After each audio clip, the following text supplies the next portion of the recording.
افریقہ کے ایک ملک میں ایک شخص حافظ قرآن اور عالم شریعت تھا۔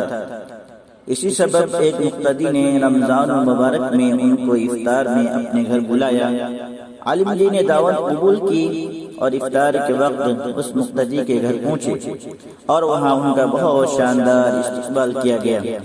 افطار کے بعد عالم دین نے میزبان کے حق میں دعا کی اور واپس چلے گئے۔ مقتدی کی زوجہ نے عالم کے جانے کے بعد مہمان خانے کی صفائی ستھرائی کی تو اسے یاد آیا کہ اس نے کچھ رقم مہمان خانے میں رکھی تھی، لیکن بہت تلاش کے باوجود وہ رقم اس عورت کو نہیں ملی، اور اس نے اپنے شوہر سے پوچھا کیا تم نے وہ رقم لی ہے؟ شوہر نے جواب دیا نہیں، اور پھر اس نے یہ بات شوہر کو بتا دی کہ مہمان کے علاوہ کوئی دوسرا فرد ہمارے گھر نہیں آیا اور ہمارا بچہ دوسرے کمرے میں تھا، اور جھولے میں رہنے والا اتنا چھوٹا سا بچہ چوری نہیں کر سکتا۔ بالآخر دونوں اس نتیجے پر پہنچے کہ رقم مہمان نے چوری کی ہے، اور یہ سوچتے ہوئے میزبان کے غم و غصے کی انتہا نہ رہی۔ کیا ایسا کیسے ہو سکتا ہے کہ ہم نے اتنی عزت و احترام کے ساتھ اپنے گھر بلایا اور انہوں نے یہ غلط کام کیا؟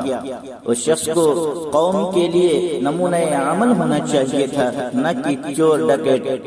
غم و غصے کے باوجود اس شخص نے حیا کے مارے اس بات کو چھپا لیا، لیکن عالم دین سے دور دور رہنے لگا تاکہ سلام دعا نہ کرنی پڑے۔ اسی طرح سال گزر گیا اور پھر رمضان المبارک آ گیا، اور لوگ پھر اسی خاص محبت اور جوش و خروش کے ساتھ عالم دین کو اپنے گھروں میں افطار کے لیے بلانے لگے۔ اس شخص نے اپنی زوجہ سے کہا ہمیں کیا کرنا چاہیے، مولانا صاحب کو گھر بلائیں یا نہیں؟ زوجہ نے کہا بلانا چاہیے، کیونکہ ممکن ہے مجبوری کے عالم میں انہوں نے وہ رقم اٹھائی ہو، ہمیں انہیں معاف کر دیتے ہیں تاکہ اللہ جل شانہ بھی ہمارے گناہ معاف کر دے۔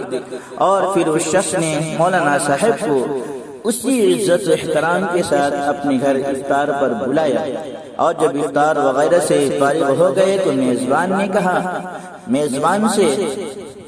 نے مہمان سے کہا جناب آپ متوجہ ہوں گے کہ سال بھر سے آپ کے ساتھ میرا رویہ بدل گیا ہے۔ عالم نے جواب دیا ہاں، لیکن زیادہ مصروفیت کی وجہ سے میں تم سے اس کی وجہ نہ معلوم کر سکا۔ میزبان نے کہا قبلہ میرا ایک سوال ہے اور مجھے امید ہے آپ اس کا واضح جواب دیں گے۔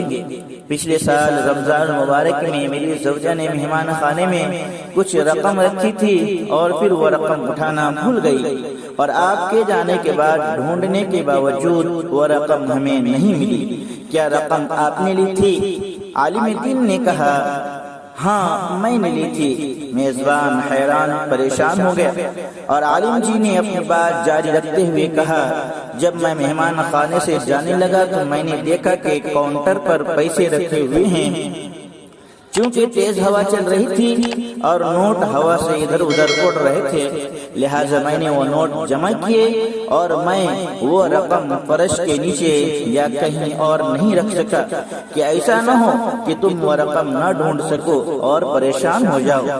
اس کے بعد عالم نے زور سے اپنا سر ہلایا اور اونچی آواز میں رونا شروع کر دیا، اور پھر میزبان کو مخاطب کر کے کہا میں اس لیے نہیں رو رہا کہ تم نے مجھ پہ چوری کا الزام لگایا، اگرچہ یہ بہت دردناک ہے، لیکن میں اس لیے گریہ وزاری کر رہا ہوں کہ 365 دن گزر گئے اور تم میں سے کسی نے قرآن کریم کا ایک صفحہ بھی نہیں پڑھا، اور اگر تم قرآن کریم کو ایک بار کھول کر دیکھ لیتے تو تمہیں رقم قرآن مجید میں رکھی مل جاتی۔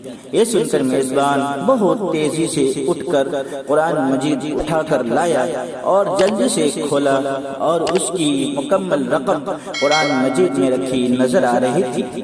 یہ حال ہے آج ہم مسلمانوں کا کہ سال بھر میں بھی قرآن نہیں کھولتے اور اپنے آپ کو حقیقی اور سچا مسلمان سمجھتے ہیں۔